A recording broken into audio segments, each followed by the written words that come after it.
સુરત શહેર પીસીબી પોલીસે હત્યાના ગુનામાં 15 વર્ષથી ફરાર રહેલા અને 10,000ના ઇનામનો આરોપીને તમિલનાડુથી ઝડપી પાડવામાં સફળતા મળી છે. આરોપી પોલીસથી બચવા જુદી જુદી જગ્યાએ નામ બદલીને રહેતો હતો.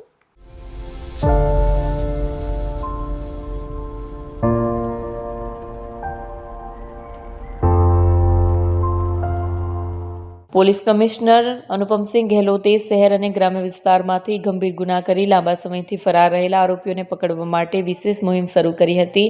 આ મુહિમ અંતર્ગત પીસીબી દ્વારા ખૂન, લૂંટ, ડકેતી, બળાત્કાર અને ઠગાઈ જેવા ગુના કરી ફરાર આરોપીઓની માહિતી એકત્રિત કરવામાં આવી હતી. આ પૈકી કામરેજ પોલીસ સ્ટેશનમાં હત્યા ગુનામાં ફરાર રહેલા રાજકુમાર જયકૃષ્ણ પટેલની માહિતી એકત્ર કરવામાં આવી. તપાસમાં જણાયું કે આરોપી હાલમાં તમિલનાડુના હોસુર ખાતે રાયકોન્ટાઇન રોડ પર GDNR કંપનીના ગ્રાઉન્ડમાં કામ કરી રહ્યો છે. માહિતી પર પૂરતી તપાસ કર્યા બાદ PIRS સુવેરાના નેતૃત્વમાં ASI હસમુખભાઈ મોહનભાઈ અને હેડ કોન્સ્ટેબલ અશોકભાઈ લાભુભાઈની ટીમ તમિલનાડુ મોકલવામાં આવી. પોલીસે ટીમે હોસુર ખાતેથી આરોપી રાજકુમાર પટેલની સફળતાપૂર્વક ધરપકડ કરી હતી.